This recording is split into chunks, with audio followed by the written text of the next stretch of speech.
अस्सलाम वालेकुम मोहतरम सामीन। दोस्तों, कहने को तो यूं हम मुसलमान हैं और एक मुसलमान मुल्क में रह रहे हैं, लेकिन मेरे भाइयों, ये पार्टियों की गुलामी का जहन हमें बदलना होगा। कुरान पाक से इताअत और मोहब्बत का जहन बनाना होगा। डॉलर और ये डाले और हुकूमतें, इनकी सियासत को ख़त्म करना होगा। इन्होंने पाकिस्तान को तबाह करके रख दिया है। कौम को सादगी का सबक देना होगा। ज़कात और सदक़ात की मईशत को लाना होगा। ये मस्जिदों में लोगों का जहन बनाना होगा कि तुम्हारे इलाके, तुम्हारे मोहल्ले में कोई भी गरीब भूखा ना सोए। लेकिन दोस्तों, अफसोस, सद अफसोस, कहने को तो हम मुसलमान हैं और मुसलमान मुल्क में रह रहे हैं, लेकिन दर हकीकत हम गलत फहमी में दोस्तों जी रहे हैं।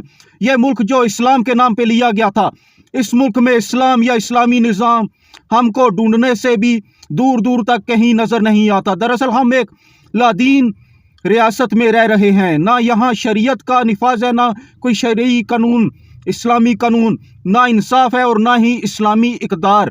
तो दोस्तों, हर आने वाला हुक्मरान बद से बदतर होता है और आने वाला वक्त पहले वक्त से बदतर होता है। आप देख लें ना, ये पुलिस कल्चर देख लें, थानों का कल्चर देख लें, कहाँ है इंसाफ इनमें और किसके लिए है।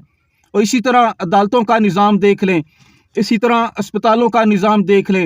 हालांकि ये सब ऐसे इदारे हैं, ऐसी चीज़ें हैं जिनकी फंडिंग, जिनकी समझ लें कागज़ पेन से लेकर ना हर एक चीज़ अवाम के पैसों से जाती है।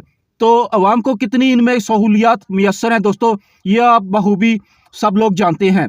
इस मुल्क में दोस्तों किसी की जान महफूज नहीं है, किसी का माल महफूज नहीं है। हर तरफ जुल्म का बाजार गर्म है। जालिम जो चाहे करे, कोई इसको पूछने वाला नहीं है। करप्शन जितनी मर्जी करे, कोई पूछने वाला नहीं है। दरअसल ये मसाइल इसी वजह से हैं दोस्तों कि ये मुल्क एक गैर शरई निज़ाम के तहत चल रहा है, कुफरिया तो निज़ाम के तौर पे।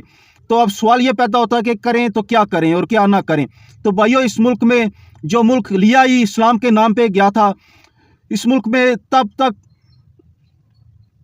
ये चीज़ें अमन व अमान या दूसरी तीसरी चीज़ें नहीं आ सकती जब तक इस मुल्क में शरीयत का निफाज नहीं हो जाता दोस्तों। और इसके अलावा दोस्तों दूसरा हमारे पास कोई हल नहीं है, कोई ऑप्शन मौजूद नहीं है।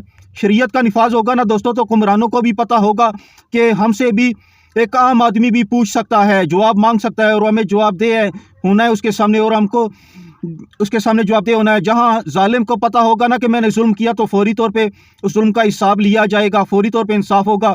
जहाँ हर किसी को पता होगा कि अगर इसने कुछ भी गलत किया या कुछ भी ऐसा किया तो इसको सज़ा मिलेगी, और मजलूम को पता होगा ना कि उसको फौरी तौर पे इंसाफ मिलेगा, मैसर होगा, तो ही दोस्तों हमारी बका है। वरना हम क्या, हमारी आने वाली औलादें, आगे उनकी भी औलादें अगर इसी तरह भेड़ बकरियों की तरह जीते रहे तो किसी को दोस्तों कुछ फ़र्क नहीं पड़ने वाला।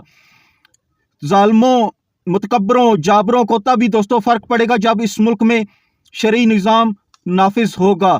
तो दोस्तों, अल्लाह पे भरोसा रखें और घबराएं नहीं। जब रात ना दोस्तों कहते हैं ना कि जब बहुत तारीख स्याह हो जाती है ना, तो इसका मतलब होता है कि सुबह बहुत नज़दीक है, बहुत करीब सुबह पहुंच आ चुकी है, बहुत जल्द सुबह होने वाली है। तो जैसे मैंने पहले शुरू में कहा कि हमें पार्टियों की गुलामी का जहन बदलना होगा, कुरान पाक से मोहब्बत और इताअत का जहन बनाना होगा। डॉलर, डाले, हुकूमती, इनकी सियासतें ख़त्म करनी होंगी। इन्होंने पाकिस्तान को तबाह किया हुआ है दोस्तों, तो कौम को सादगी का सबक, ज़कात व सदक़ात की मईशत, इसके अलावा मस्जिदों में लोगों का ये ज़हन बनाना कि तुम्हारे इलाके, तुम्हारे मोहल्ले में कोई भी गरीब भूखा ना सोए।